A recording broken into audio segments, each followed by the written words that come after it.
Saya sebelumnya itu awalnya DJ. DJ. DJ. Dulu saya beranggapan kalau menjadi orang terkenal, wah saya ingin jadi DJ nih dulu. Sebelum jadi DJ nih, Sebelum ya. cita-cita saya, wah saya ingin jadi DJ. Kayaknya enak banget, dikenal orang sana sini, main di klub besar sana sini, wanita banyak. Ya Allah. Keluar sekarang. Jadi begitu dengar letupan, dep, keluar sekarang. Itu di telinga saya masih terngiang Pak Ustadz. Saya keluar, naik ke atas. Jadi kayak ada yang bisikin, naik ke atas. Jangan loncat dulu, sampai ada detail gitu, jangan loncat dulu gitu. Udah saya loncat, itu pas di tengah laut Pak Ustadz, semua anak buah saya, Pak Boy tolong, Pak Boy tolong. Semua teriak nama saya. Yang berapa orang? Hampir 30, 27 apa 37 Allah gitu. Akbar, merinding saya. 30 orang meninggal. Dan Anja Channel.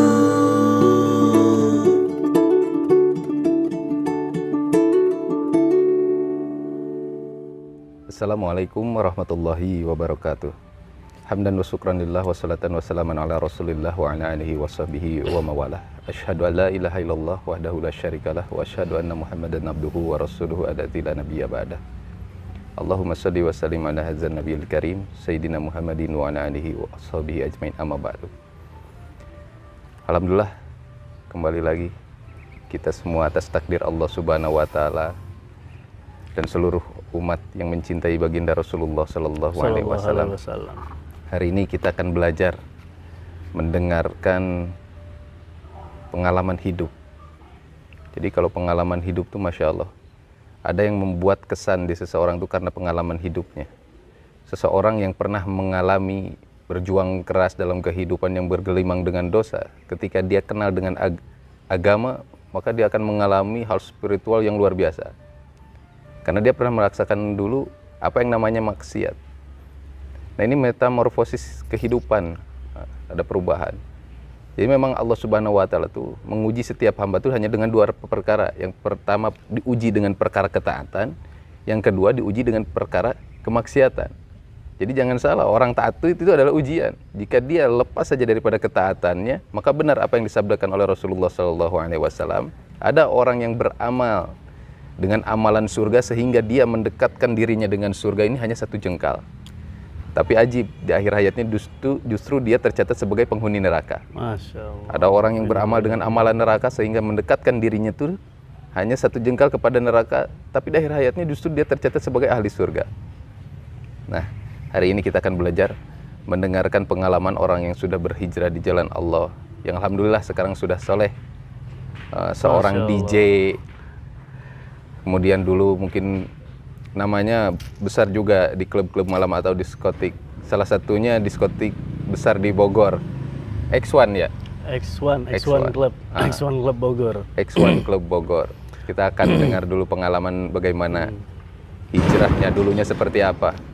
Jadi tujuan video ini bukan untuk membuka aib seseorang, tapi untuk memotivasi siapapun yang melihat bahwa kesempatan untuk menjadi orang soleh ini terbuka lebar. Kita akan sama-sama nih ngobrol sama Bang Koboy. Bang Koboy. Luar biasa. Masya Allah. Alhamdulillah. Assalamualaikum warahmatullahi wabarakatuh. Waalaikumsalam warahmatullahi wabarakatuh. Teman-teman, sahabat muslim, alhamdulillah saya dipertemukan dengan rekan-rekan jamaah ini. Mungkin ada yang bilang ini jamaah kompor ya Ustadz ya. Mas, saya juga bingung tuh pada saat saya keluar kemarin. Jamaah gembol. Ke Banten, oh jamaah kompor apaan ya, kok nanya sama amirnya, Mir jamaah kompor apa itu kita, oh jamaah kompor. Terus di daerah lain lagi ada yang bilang jamaah huruj, ada yang bilang lagi jamaah tablik gitu. Ya apapun sebutan namanya, yang jelas kita keluar untuk islah diri gitu. Jadi alhamdulillah teman-teman, untuk sedikit cerita dari pengalaman saya. Saya cerita ini berbagi untuk teman-teman semua, bukan berarti yang Ustadz tadi bilang ya saya sudah soleh, saya belum soleh, saya pun mungkin belajar ya, masih belajar sampai detik ini, masih kok, saya masih bekerja di dunia malam masih Ustadz gitu. Jadi memang arahan dari Amir, terus arahan dari orang tua kita, dimanapun kita tempat, disitulah tempat kita berdakwah gitu. Jadi kita tidak meninggalkan tempat kemaksiatan itu, tapi bagaimana caranya kita untuk berdakwah di tempat itu gitu. Alhamdulillah juga di tempat kerja saya yang sekarang sudah bangun musola, Ustaz. Alhamdulillah. Sudah bangun musola. Masya Allah. Terus alhamdulillah maghrib jamaah taklim, Isya jamaah taklim gitu. Kita alhamdulillah teman-teman saya di tempat kerja udah beberapa orang yang sudah keluar 3 hari juga. Masya Allah, alhamdulillah. Ya alhamdulillah. Asbab gitu. dakwah antum di sana ya. Asbab dakwah. Tapi memang cobaan dakwah ini luar biasa, Masya Allah. Ya kita diuji dengan hasud, dengan fitnah gitu. Jadi tetap terus saja. Memang mungkin sudah sunatullahnya dakwah seperti itu, Ustadz ya. Iya. Kita dapat ujian, dapat cacian. Ya kembali ke histori saya sebelumnya. Jadi terus berkalangan dengan orang-orang yang berkelas gitu. Saya pikir saya akan mendapatkan ketenangan dan kebahagiaan gitu. Kesuksesan saya pikir di situ gitu. Saya udah hampir 8 atau 9 kota. 9 kota? Ya mungkin Allah sudah lupakan itu di mana aja. Surabaya, Ternate, Cilegon, Cirebon, ke Manado pernah. Gitu, terus beberapa kota lainnya. Sudah Ustadz. Gitu. Ya alhamdulillah setelah saya pindah ke Bogor ini, saya bekerja di salah satu klub, mungkin bisa dibilang itu klub terbesar lah, terlama. Klub terbesar ya? Klub terbesar di Bogor itu X1 Club. Maksudnya terlama tuh antum kerja di situ? Lumayan lama juga Ustadz, Masya Allah. Hampir 8 tahun lah. 8 tahun, Allahu Akbar. Hampir 8 tahun di situ terakhir, gitu. Hampir 8 tahun terakhir di situ. Ya. Perjalanan saya di situ maksudnya hampir semua maksiat itu sudah saya lakukan Ustadz. Astagfirullahaladzim. Kalau diingat ya maksudnya maksiat yang tanpa modal. Ya, maksiat tanpa modal ya. Maksiat tanpa modal.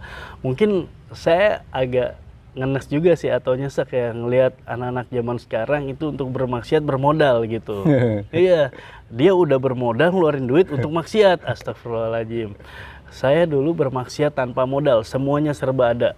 Ada semuanya di depan mata. Mau apa ada, mau apa ada, mau apa ada gitu.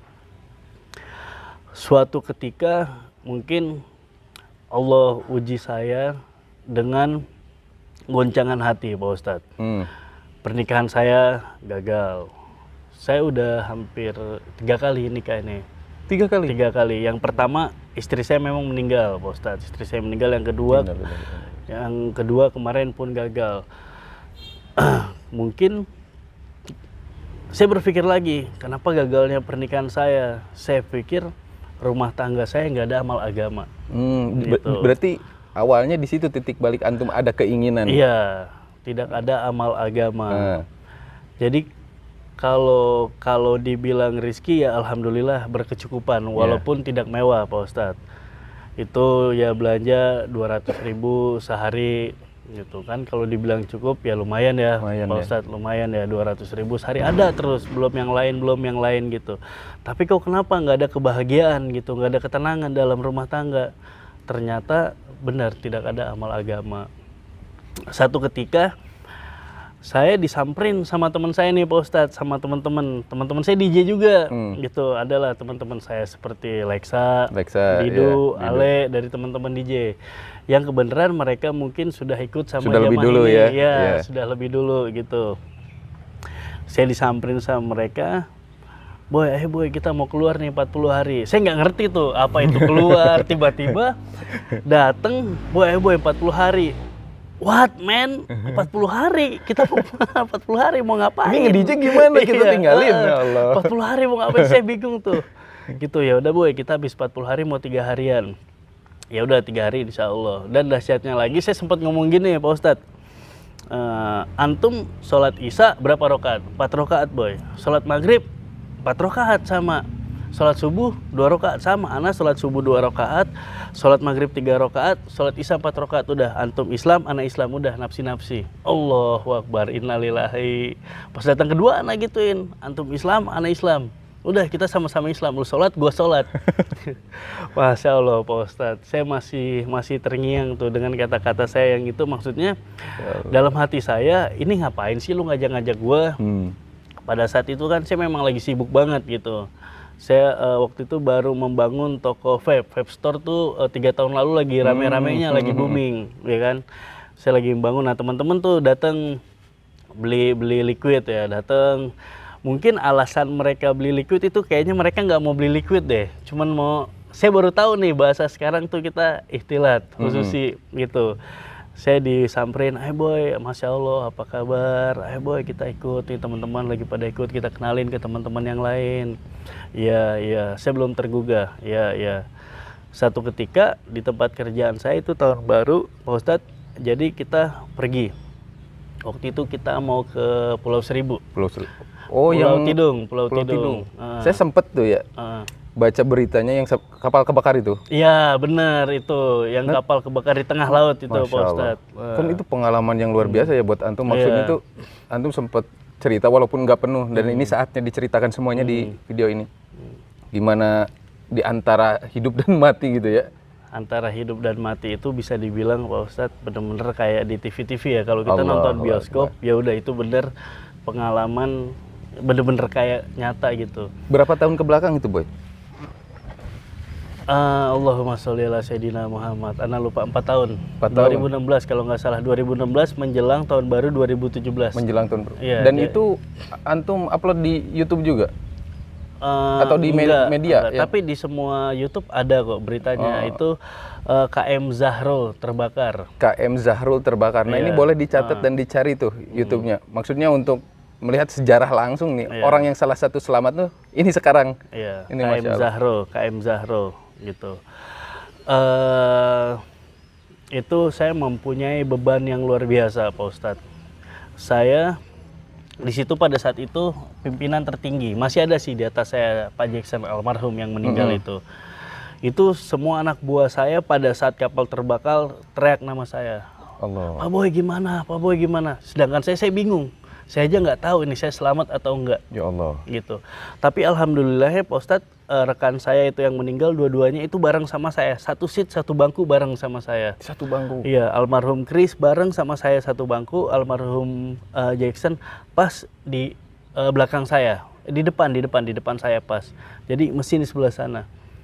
Alhamdulillahnya mungkin Allah masih kasih umur untuk saya Pak Ustadz, itu di telinga kanan saya ada yang bisikin, Boy keluar sekarang. Jadi begitu dengar letupan, keluar sekarang. Itu di telinga saya masih terngiang Pak Ustadz.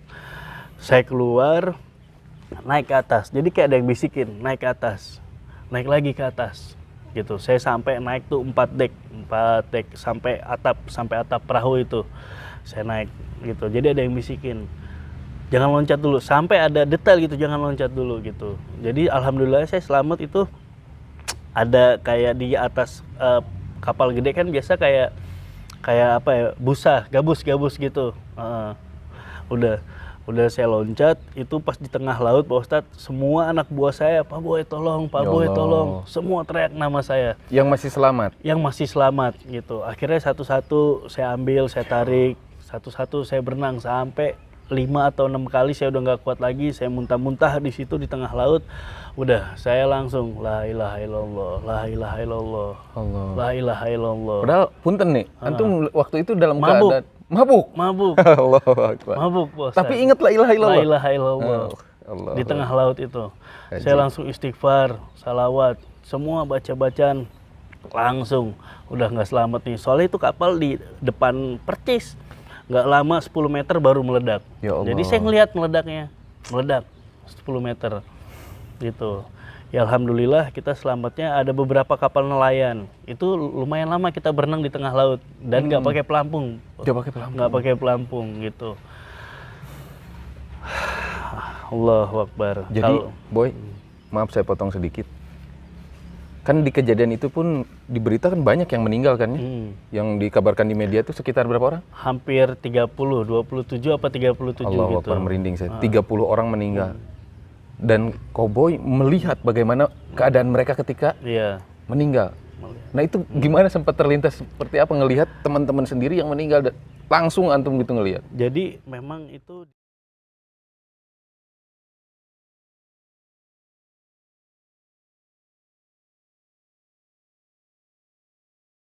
dalam kapal itu ada yang nggak bisa keluar Pak Ustadz. Teriak-teriak di dalam itu kacanya saya kelihatan percis, saya bisa ngelihat, nggak bisa keluar. Mungkin pintunya itu kecil, di dek itu di bawah pintunya kecil, mereka berdesak-desakan hingga tidak bisa keluar. Saya ngelihat percis di depan mata saya jarak 10 atau 15 meter. Anja Channel.